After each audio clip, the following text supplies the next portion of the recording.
Damos início a uma conversa sobre aves, a 39ª conversa sobre aves, onde vamos então debater o picanço real, que tem aqui algo que se lhe diga em relação à, à taxonomia e em relação ao nome que lhe está atribuído, eh, e é por aí então que, eh, dando as boas-vindas aqui ao Gonçalo, vamos dar início também a esta conversa. Olá, Zé. Ah, sim, vamos falar então do picanço real. O picanço real que eu observei, estamos ainda naquela pequena expedição a Vila Nova da Baronia, portanto, que fica perto de Beja, e foi uma pequena expedição que eu fiz também mais para a astronomia, mas aproveitei para fazer algumas observações perto ali da zona da estação, que aquilo é uma localidade não muito grande, e portanto estamos em julho de 1988 e então nessa pequena voltinha antes de apanhar o comboio de regresso para Lisboa, para além das espécies que já tínhamos mencionado nas conversas anteriores, tive também a primeira observação do picanço real. Ora, quando eu tinha na altura o guia do Rocha de Peterson, o picanço real era mencionado pelo nome Lanius excubitor, e era este o nome que figurava não só nos guias de campo dessa época, como também noutros trabalhos que foram sendo publicados ao longo de quase todo o século XX, incluindo o primeiro Atlas Nacional de Nidificantes, entre muitos outros. Entretanto, o que é que acontece? Esta espécie, como muitas outras, foi alvo de um estudo taxonómico mais detalhado e a subespécie ibérica foi promovida, vamos chamar-lhe assim, foi promovida à espécie. Ou seja, passou a ter o estatuto de espécie e então passou a chamar-se Lanius meridionalis, porque aquilo era Lanius excubitor meridionalis. E nós, em Portugal, mantivemos o nome picanço real, que aliás é a abordagem que me parece mais lógica, ou seja, quando uma espécie é dividida em duas e uma dessas duas que é dividida ocorre em Portugal, eu acho que nós devemos manter o nome daquela que ocorre cá. A outra passou-se a chamar picanço real nortenho, se não me falha a memória. Embora ele tenha uma distribuição muito alargada, porque o Lanius excubitor, seja antes, seja depois da divisão, tem uma distribuição muitíssimo alargada que vai desde a Escandinávia até a África tropical, portanto até uma faixa que vai ali mais ou menos ao longo do Sahel, e que depois se estende para leste, pela Ásia fora. Portanto, tem realmente uma distribuição muito alargada e ocorre inclusivamente nas Canárias. Portanto, isso o excubitor O excubitor, e inicialmente incluindo também incluía o o meridionalis, meridionalis. naturalmente. Portanto, portanto, basicamente, estamos a falar da Europa toda e das Canárias, do norte da África e de certas zonas da África. Não é bem tropical, é subtropical, é ali na chamada zona do Sahel. E depois estende-se pela Ásia fora até à Índia. Ora, tem uma data de subespécies, o excubitor, mas curiosamente só o meridionalis é que foi separado. O resto continuou tudo como excubitor. Ora, o meridionalis não está Então mantêm-se todas essas subespécies todas, em torno, incluindo. digamos assim, geograficamente em torno desta, e esta foi a Exatamente, ou única que foi seja, separada? exatamente, ou seja, cria-se aqui uma situação um bocadinho invulgar, é que o meridionalis, o que foi separado, ficou, por assim dizer, ensanduichado entre as outras subespécies de Lanius excubitor. Portanto, porque ele agora Cria tem alguma descontinuidade no excubitor? cria na Península Ibérica, porque Ok. ele tem populações a norte, em França e depois seguindo por aí cima até à Escandinávia, tem a sul no norte da África, tem a sudoeste nas Canárias, porque a das Canárias continuou como excubitor, e tem a leste pelo Mediterrâneo fora. Portanto, basicamente, por isso é que eu digo, mas sobretudo se olharmos só para norte e para sul, ele está ensanduichado porque está rodeado de excubitors, ou seja, Normalmente, quando uma espécie é separada em dois ou em três, elas estão, tá, digamos, uma a leste, outra a oeste, ou uma a norte, outra a sul. Não é muito habitual, embora haja outros casos, não é muito habitual haver uma espécie que é separada e continuar, portanto, a outra espécie da qual ela foi retirada, chamemos assim, continuar norte, está a envolvê-la geograficamente. Mas Uhum. portanto, é um caso pouco habitual. Não E, sei porque e é que tu, só foi separada da Península Ibérica. e tu sabes, por acaso, qual é que terá sido o critério que levou à separação desta subespécie do Excubiter como espécie distinta? Não, do Meridionalis, concretamente mesmo. Assim. O Meridionalis, eu penso que são questões de ADN. Normalmente são as separações que aconteceram desde os anos 90 para cá baseiam-se em análise de ADN, análises filogenéticas, às vezes suportadas por outros critérios, que podem ter a ver com biometrias ou com critérios locais. Mas toda esta situação é um bocadinho complexa. Porquê? Porque portanto, o Meridionalis, que agora tem o estatuto de espécie, portanto, o nosso picance real, ele distribui-se essencialmente pela Península Ibérica e depois entra um bocadinho por França. Portanto, a área de distribuição inclui o sul de França, ali numa faixa que vai desde os Pirineus até mesmo à costa mediterrânea, ali na zona da chamada Côte d'Azur. E depois, mais para norte, em França, e depois seguindo para a Alemanha e para outros países mais a norte, nós temos o Lanius excubitor, portanto, as outras subespécies que não foram separadas. Agora, o que é que acontece? Eles tocam-se, portanto, mais ou menos não se sobrepõem, só que eu consultei os mapas no Atlas Europeu, que é aquele Atlas que tem os quadrados 50 por 50 com azuis e cor de laranja que eu já tenho apresentado em alguns webinários. E quando olhamos para esse Atlas, eles marcam lá uma faixa no sul de França, mas que não é bem no sul da costa mediterrânica, porque isso é meridionalis. Mas tem uma faixa que eles marcam, nem a azul nem a cor de laranja, marcam assim com uns traços oblíquos e com a seguinte legenda: Taxonomic Uncertainty, portanto, incerteza taxonómica. Eu não tive acesso ao texto, portanto não cheguei a vê-lo, portanto só estou a interpretar o que está no mapa, mas a minha leitura é esta. Embora o Meridionalis e o Excúbitor não se sobreponham, há ali uma faixa, e essa faixa vai mais ou menos desde Hendaia-Biarritz, que é no sudoeste, depois segue para leste até à zona de Grenoble, que é quase nos Alpes, um bocado abaixo de Lyon, e portanto haverá ali uma faixa em que aparecem uns picanços que, do ponto de vista genético, possivelmente apresentam umas características intermédias entre o Meridionalis e o Excúbitor. Se calhar ainda não foram feitas análises mais detalhadas para perceber que picanços são esses.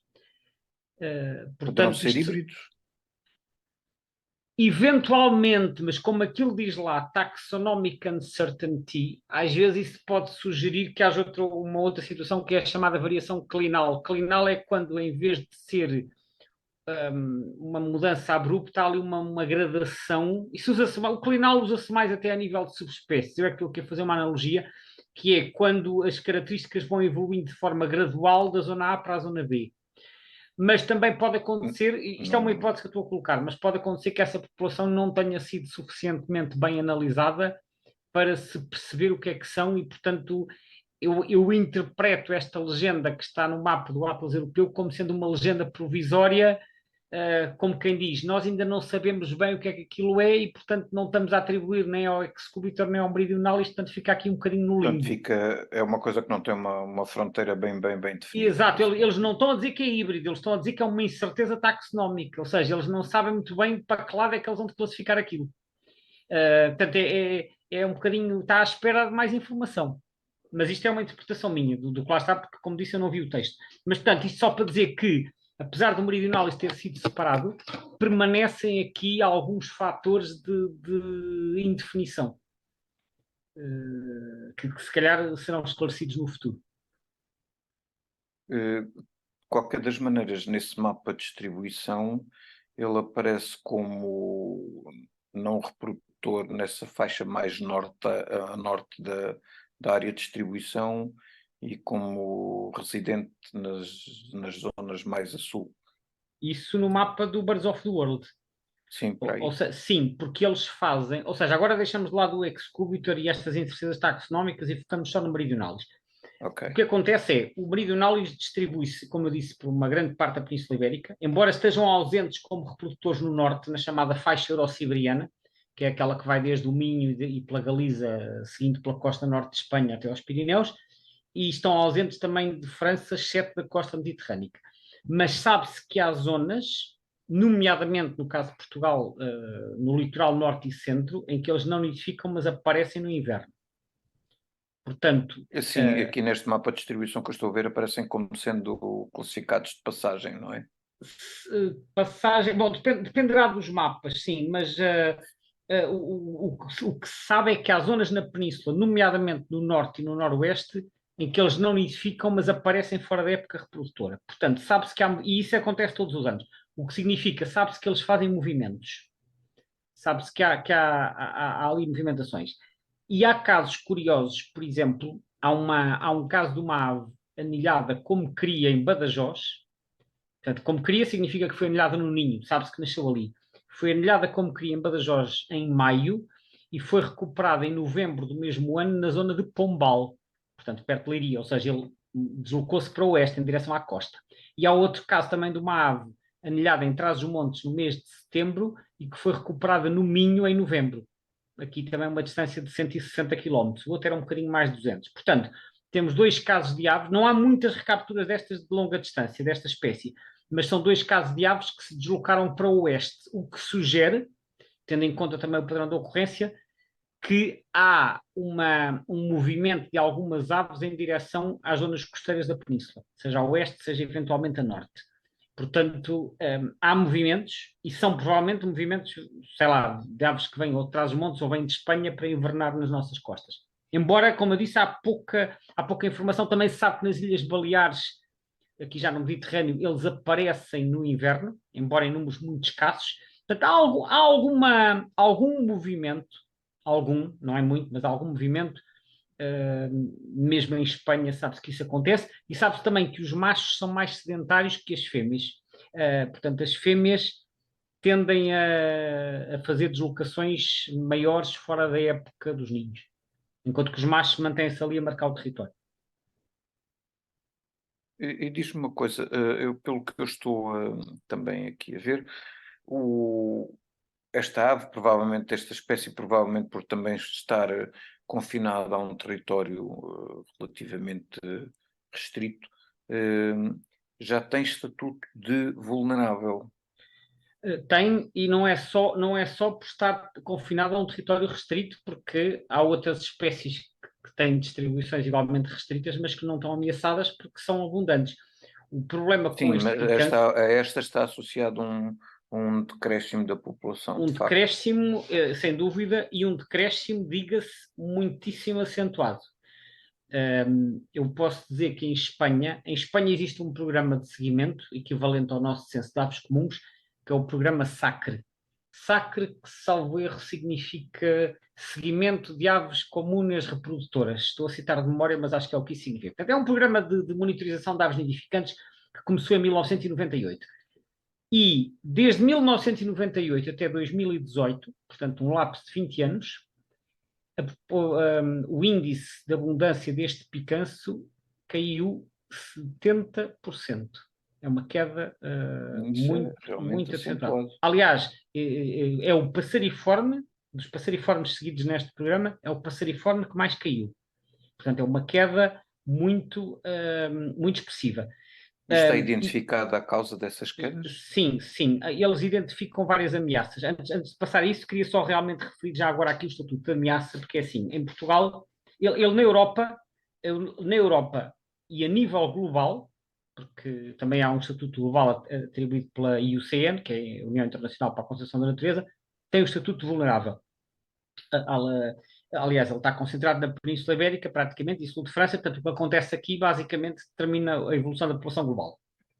Em Portugal, no livro vermelho de 2005, ele foi classificado como pouco preocupante. No novo livro vermelho, que ele vai ser formalmente apresentado ao público agora em novembro, mas os dados dos novos estatutos já foram partilhados publicamente no site da lista vermelha e, portanto, embora sem saber se isto é definitivo, eu vi esses dados que eles fizeram publicamente visíveis agora em outubro e vi que o estatuto que está indicado para esta espécie é vulnerável para Portugal. Portanto, efetivamente houve um agravamento. Mas em Espanha, no livro anterior, que era de penso que 2004, ele estava quase ameaçado, portanto, near threatened, e no novo livro vermelho que saiu em 2021, ele saltou logo para a categoria endangered, portanto, em perigo. Ou seja, os espanhóis, neste momento, face à enorme diminuição populacional que houve, eles meteram na categoria em perigo. Em Portugal, meteram como vulnerável. Eu julgo Portanto, em que perigo é um degrau acima um do degrau acima, vulnerável, não sim, é? é um degrau acima. E aquilo, atenção, há critérios quantitativos para meter em perigo. Isto não se pode basear só na percepção de que há muitos ou que há poucos. A percepção eventualmente contará, mas há normas da IUCN que têm a ver com a dimensão populacional, com a taxa de diminuição, com a expansão geográfica da área de distribuição, o tamanho da área. Portanto, há critérios quantitativos. E eles avaliaram isso e consideraram que aquilo se enquadrava na categoria em perigo. Em Portugal, porque é que não está em perigo? Segundo eu sei, os dados do CAC, que é o Censo de Dados Comuns, apontam para uma taxa de diminuição menor do que em Espanha. Embora também é preciso dizer que os dados do CAC têm uma amostra bastante menos robusta que a amostra espanhola, portanto, e pouco representativa no interior. Ou seja, os dados do CAC estão muito focados no litoral e este picância é mais abundante no interior. Portanto, eu não sei até que ponto é que os dados do CAC dão uma boa amostra da evolução populacional deste picância. Não estou a dizer que dão ou que não dão, estou a dizer não sei, mas receio que por ter pouca amostra no interior, que é onde o picância é mais abundante, em especial no Alentejo, que uma eventual tendência de queda não esteja suficientemente mostrada. Quanto às ameaças, no livro vermelho espanhol, tanto como eu disse, em Espanha diminuiu imenso, no livro vermelho espanhol, que saiu há 2 anos, eles identificam claramente os fatores de ameaça, dizem que são as transformações de habitat associadas à intensificação da agricultura, que aliás é um aspecto que é transversal a quase todas as aves de habitats agrícolas, como sabemos. Depois falam também do outro fator de ameaça, é o abandono agrícola e o abandono de criação de gado. Isto parece um contrassenso com aquilo que eu referi anteriormente, que é, então, mas se a intensificação é má, o abandono supostamente seria bom. Não necessariamente, porque assim, o abandono agrícola, em muitos casos, o que faz é que a vegetação começa a crescer, portanto, a vegetação arbustiva, etc., começa a tomar conta dos terrenos, ela começa-se a fechar, portanto, deixas de ter espaços abertos e aí os picantes deixam de conseguir caçar porque eles caçam em espaços mais abertos. Portanto, o abandono de terrenos pode não ser favorável a esta espécie. Depois, outro aspecto, a densificação de zonas urbanizadas, que também vai comendo habitat, a diminuição das populações de insetos por causa do uso de pesticidas e afins, e depois um aspecto muito curioso que eles referem, e dizem isto com as letras todas, que eu achei bastante impressionante, inação das administrações públicas. Está mesmo assim. Inação das administrações públicas. E identificam isto como fator de ameaça e especificam que é a falta de medidas de gestão. Ou seja, esta espécie está a diminuir e competiria ao Estado, lá como cá, porque nós também podemos transportar idêntico raciocínio para cá, competiria ao Estado tomar medidas para enfim, contrariar o declínio da espécie. Aliás, sobre isto eu gostava de dizer o seguinte, eu em julho passado estive num seminário sobre picanças que decorreu em Vila do Conde, picanças de todo o mundo, também fui lá fazer uma apresentação, que recebi um convite nesse sentido, e depois estive a assistir às apresentações de outros participantes, e aquilo, como há picanças na América do Norte, também estavam alguns participantes da América do Norte, e a essa altura falou uma pessoa do Canadá, e no Canadá há um picanço que é o Lanius ludovicianus, que é vagamente parecido com o nosso picanço real em termos de aspecto, mas é uma espécie da América do Norte, e a certa altura a pessoa que estava a apresentar disse que no Canadá esse Lanius ludovicianus, há coisa de, não sei se 20 anos aproximadamente, penso que foi na década de 90, 20 ou 25, que foi classificado como espécie ameaçada. Portanto, foi-lhe atribuído esse estatuto. E de imediato, assim que isso aconteceu, o governo canadiano encetou um programa de monitorização da espécie. E eu fiquei muitíssimo impressionado com essa declaração e vindo lá a pensar, isto faz todo o sentido. Nós fazemos livros vermelhos que atribuem estatutos de ameaça à espécie, às várias espécies, né? Depois não acontece nada. E eu fico a pensar, então, mas afinal, estes livros vermelhos servem para quê? São decorativos ou servem para algo mais?